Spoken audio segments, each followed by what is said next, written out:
ഉടുമ്പൻചോല സഖാവ് K Jayendran, Devikulam advocate A Raja, Ettumanoor സഖാവ് VN. Vasavan, Kottayam advocate K Anilkumar, Puthuppally സഖാവ് കെ.എം. രാധാകൃഷ്ണൻ, അരൂർ സഖാവ് ദിലീമ, ആലപ്പുഴ സഖാവ് പി ചിത്തരഞ്ജൻ, അമ്പലപ്പുഴ സഖാവ് എച്ച് സലാം, കായംകുളം അഡ്വക്കേറ്റ് യു പ്രതിഭ, ചെങ്ങന്നൂർ സഖാവ് സജി ചെറിയാൻ, മാവേലിക്കര സഖാവ് എം.എസ്. അരുൺകുമാർ, ആറന്മുള സഖാവ് വീണ ജോർജ്, കോന്നി അഡ്വക്കേറ്റ് കെ.യു. ജിനേഷ് കുമാർ, കൊട്ടാരക്കര സഖാവ് കെ.എൻ. ബാലഗോപാൽ, കുണ്ടറ സഖാവ് എസ്.എൽ.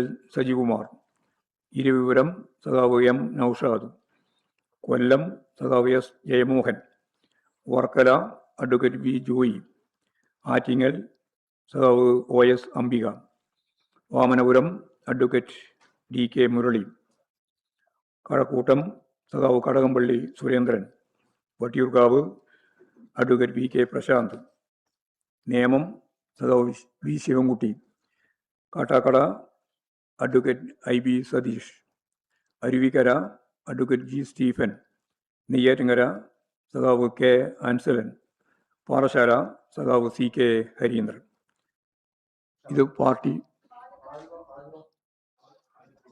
ആലുവ പറഞ്ഞല്ലോ നേരത്തെ. ചാലക്കുടിയൊന്നും നമ്മുടെ സീറ്റല്ല, കേരള കോൺഗ്രസിൻ്റെ. പാലക്കാട് സ്വതന്ത്രനാണ്, ഞാൻ പറയാം. ഇപ്പോൾ 75 നിയോജക മണ്ഡലങ്ങളിൽ ഞങ്ങൾ പാർട്ടി സ്ഥാനാർത്ഥികൾ എന്ന രീതിയിലാണ് മത്സരിക്കുക. പിന്നെ സ്വതന്ത്രന്മാർ Kunnamangalam PT. A. Rahim, Tanur V. Abdurahman, Vengara Muhammad Sabah Kundukuzhiyil, Nilambur U. Sharafali, Thavanur KT. Jaleel, Chavara doctor Sujith Vijayan. ഈ 6 പേര് സ്വതന്ത്രന്മാരായിട്ട് പാർട്ടി സീറ്റിലെ സ്വതന്ത്രന്മാരായിട്ട് മത്സരിക്കുന്നവരാണ്. പിന്നെ ചില സീറ്റുകളിൽ ഇനി സ്വതന്ത്രന്മാരെ നിശ്ചയിക്കേണ്ടതുണ്ട്, അത് പിന്നീട് നിശ്ചയിക്കുക ചെയ്യും.